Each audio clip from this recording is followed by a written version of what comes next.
is the Fifth Estate Winning Headlines, your media police post. In this segment, we summarize some of the headlines that you might have missed this morning. But we also take a look at the political pieces that we call cartoons in this country. Today is the 29th of March 2019, and I am Tuje. I am Tuel.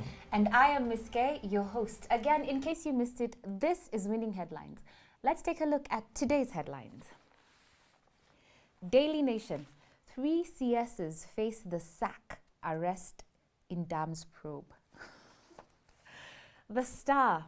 Samburu governor fights to save assets. And The Standard.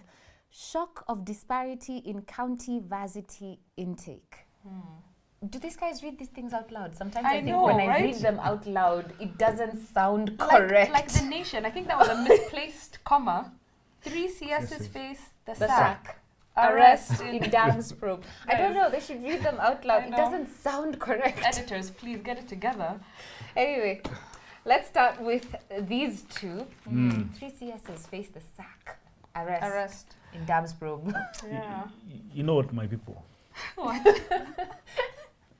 I'm not sure. I take the You're in title a good mood today. carefully. If I was any of these CSs here, Yeah. I would go to court. This is enough tormenting by DCI. Yeah, agreed. If I have committed a mistake, arrest me. Don't go saying, oh, we are looking into, we have investigated, we are going to arrest you at night on a Friday. Just do the thing. Arrest. Yeah. Because what you're doing, you are character assassinating people. You're spoiling people's career. And you remember, 11 in NYS2, 11 people who had been charged with abuse of office charges were released because the DPP did not have sufficient evidence. That is true, but that didn't stop their names from being plastered in the paper. Absolutely. That didn't stop them from being suspended from their jobs, and that perhaps hasn't stopped them from having a hard time getting a job after that. But what's the effect? Let me ask you guys, so who is to blame here? Do you blame the media? Do you blame the DCI, the EACC? Who's in the wrong? You know, sometimes you can't even really know because they keep saying a source within the DCI, a source within the DCI. But I also don't think that they're too wrong because the DCI it's become like a PR firm. They're coming out to say, oh, we will arrest you because and they're telling the media. They say we will arrest you, the president, heads will roll. And yet nothing is happening. I think as a Kenyan, I'm getting tired of this story. It really kind of reminds me of the boy who cried wolf. Yes. Fine, you cry wolf the first day, we run up the hill, we listen to you, and that's DCI. DCI is the boy who cried wolf. Yes. And we believed him the first time, we believed him the second time. Yeah. But every time we go up and we still find our sheep there, and we still don't find any wolf that has been arrested or charged. Yes. I start to doubt his story. And the day when he actually does get someone arrested, we will not think that his evidence is credible. If I was one of these CSs, I would go to court and seek a gag order against the media. Because if I'm not wrong in saying, these 4 who are pictured here weren't actually mentioned by name in the paper, right? Actually, it doesn't say who. Pure speculation. It doesn't say who is actually going to be arrested. It just says 3 CSs face the sack. Yes. And these 4 CSs are just the ones who've been questioned. And even when they were questioned, it wasn't stated whether they were persons of interest as suspects or they were witnesses. We weren't really clear on what position they occupied with regard to that investigation. So even as they continue to do their work, because they are sitting CSs who have portfolios that they must continue to manage. Yeah, this is slander, it's speculation, it's a lazy, grammatical, problematic headline. But I'd like to bring back our audience to our 3-part criteria that we use to break down the headlines for you.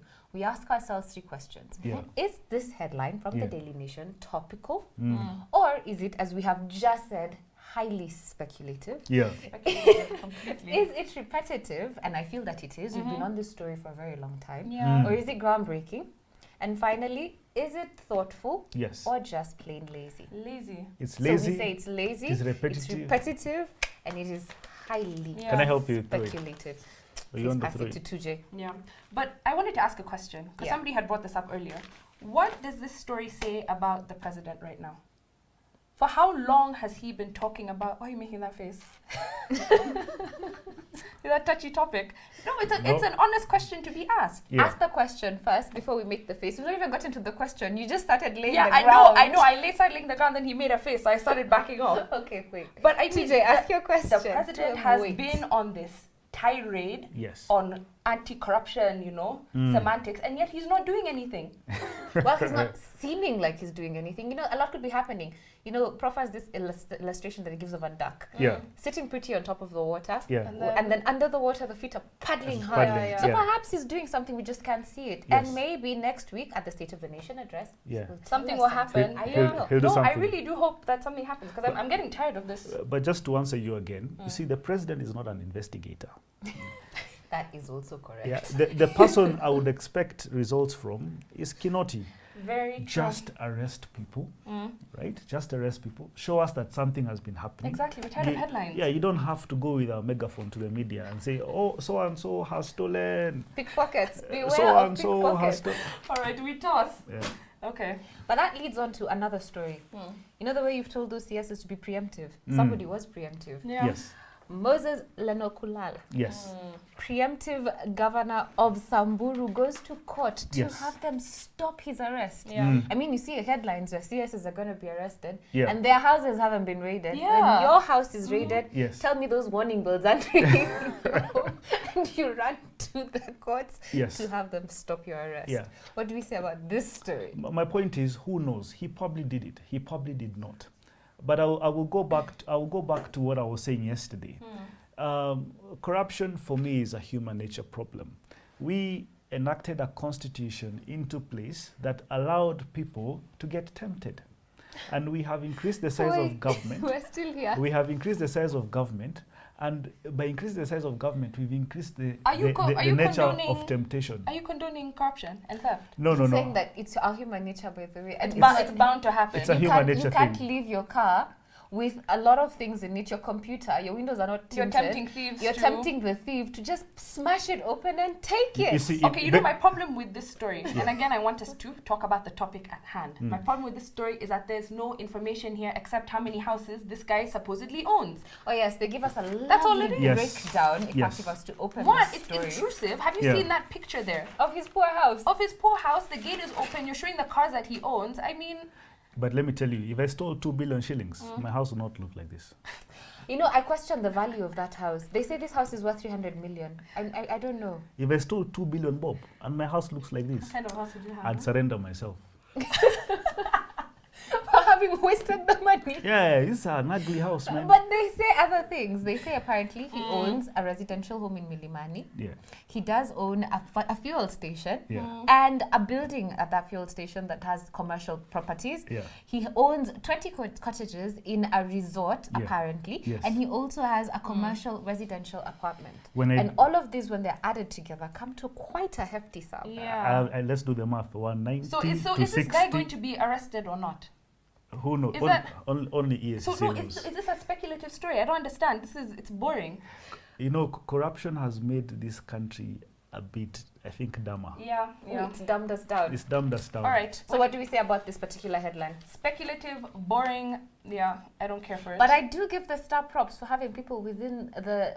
I don't know if it's court clerks. I don't know if they have people who sit waiting to report stories that give us something that we would not otherwise have known. Courts are known for their silence. How would you know that someone went to court and filed an injunction? Absolutely. Yeah. Final story. Yeah. The Standard. Shock of disparity in county varsity intake. I'm telling you, what I see from this story is a newspaper reaching for a headline. I think all three were reaching for headlines today. There's clearly no news. Yeah. So one went and started digging for old CS stories. Another one went to court to ask about the Samburu man. Then this one is talking. It's boring. There's no news. But haven't you guys noticed a trend? When they're not talking about corruption, they're talking about education. Education. That's very true. Yeah. Right? That and they'll say shock between disparity. So they are trying to say they have nots and they have... In fact, they're not trying to say this particular article. They said that the haves, the counties with money, are the ones who send the kids to school. Because they're able to send their children to high school and primary school, therefore then they're able to get into university and get money from state coffers by going into public universities. But then let me be devil's advocate.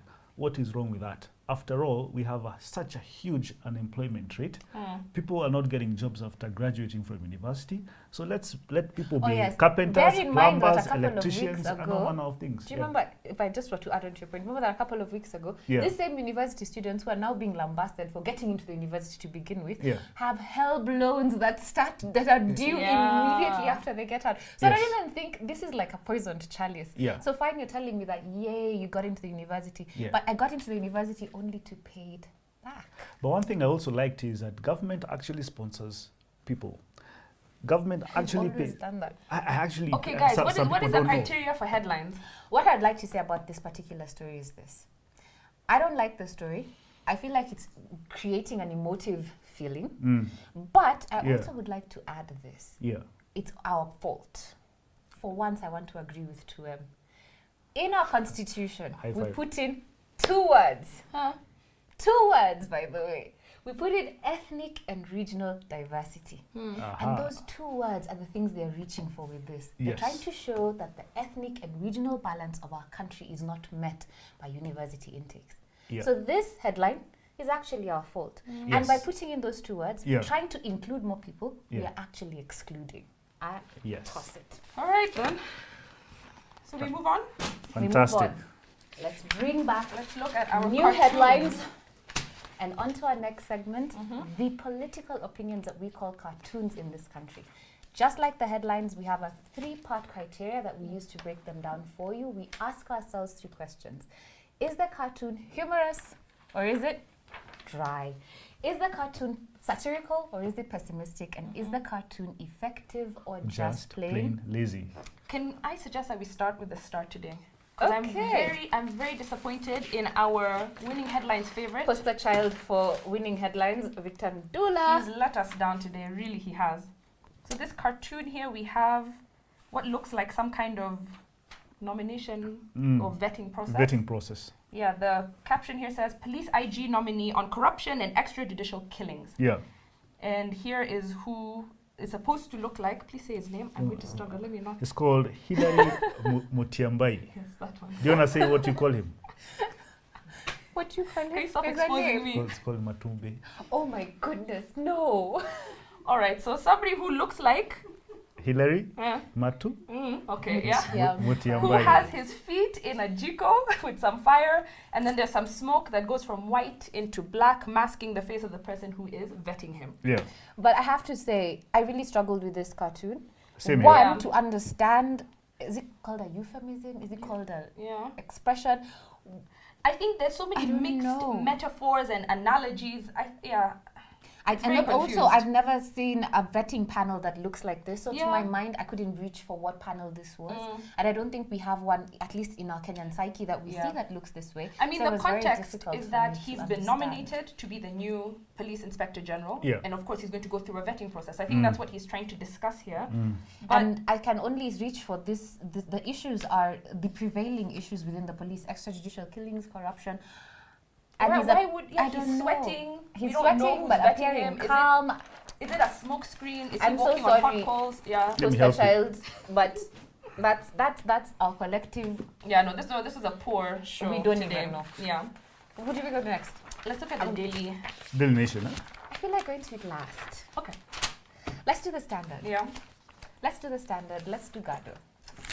So we have another Brexit related cartoon. But today was Brexit exit day. Today was Brexit exit because Brexit. You get it. I don't. This is. Who's this lady, DM? Who is this lady? Could you ask? You remember what DM called her? No, I don't. Or insinuated she was. Or did she? No. I'll not say it until she comes I mean, this is supposed to be Theresa May. Well, she was on the Calvary. I think. Okay, the thing is, yes, it is supposed to be Brexit Day. But as I keep saying, this has nothing to do with me in Kenya, and therefore I don't care. But we have said that Gado speaks to a broader audience. And good for him. But when I'm in Kenya, I don't care about Brexit. This is not going to change my life. That Theresa May is not on the horse she's meant to be on. So it's sliced up. I don't sliced care. Can't go anywhere. But she still has her shield up. And she's saying, Giddy up. Giddy up. Yeah, I think we get the point. You know, Theresa May is supposed to be pursuing this Brexit agenda, and she's failing to do so. She's not being supported by her country. Yeah. She thinks that she's on a horse. She thinks she's headed in a direction that has no legs. But the horse is in different pieces. Yeah. And they're facing different directions. Can I toss it, please? Before you toss it, I'd like to say though that Gado, I feel like you've overdone this Brexit thing. We've seen a couple of cartoons from you, at least one I remember, where she'd shot herself up, and there was her final. She was going for the final shot in Russian roulette style. Yeah. To blow her own head off. Yeah. And I thought that was more effective. Today we should have done something else. We all knew it wasn't going to go through. Yeah. All right. And finally, I Daily Nation. believe it. This is why I kept it. I love it. Monene today, fantastic. Yeah, great cartoon. I think we all laughed instantly. Yes. I do. I love it. Please describe it for us. It's a picture of, or rather a cartoon, an impression of Kaguta Yoweri Museveni telling Uhuru, Sebo, I realize the opposition is dead. How did you do it? And then Uhuru points at a table that is full of nice things. A huge chicken. This is an ostrich, it's not a chicken. And a basket full of fruits and gifts around the table. And a briefcase. I'd like to note the fish with the oranges around it. I don't know the tomatoes. I'd like to note that fish. This was clever. And then right next to Raila, or the impression of Raila, is a briefcase, written handshake. I love it. Right? This is a great cartoon. And I think why it's good is because it's effective without doing too much. Too much. It's just enough. But just simple. Just enough. And he got, that point of satire, just that point where you need to get where it's humorous. Yes. And I still get the jab you've thrown at me, and it's okay. Just that point. And I love it. And we also should also say that Museveni has had a problem with his opposition. And maybe he's been given ideas. So he should really look for what he should learn from the president. Kizza Besigye likes, whether he likes fish. The Ugandan equivalent of a handshake. Maybe he should put matoke here. Oh my gosh. Yeah, clearly I think we have a winning cartoon. Guy, we had no winning headline. No, we did not. Yeah. No. So today we had no winning headline, but we do have a winning cartoon from the person we have for the last couple of weeks. Job well done. Monene, excellent. Fantastic. I love it. Fantastic. Monene gives us a winning cartoon today. Have a great weekend. See you next time.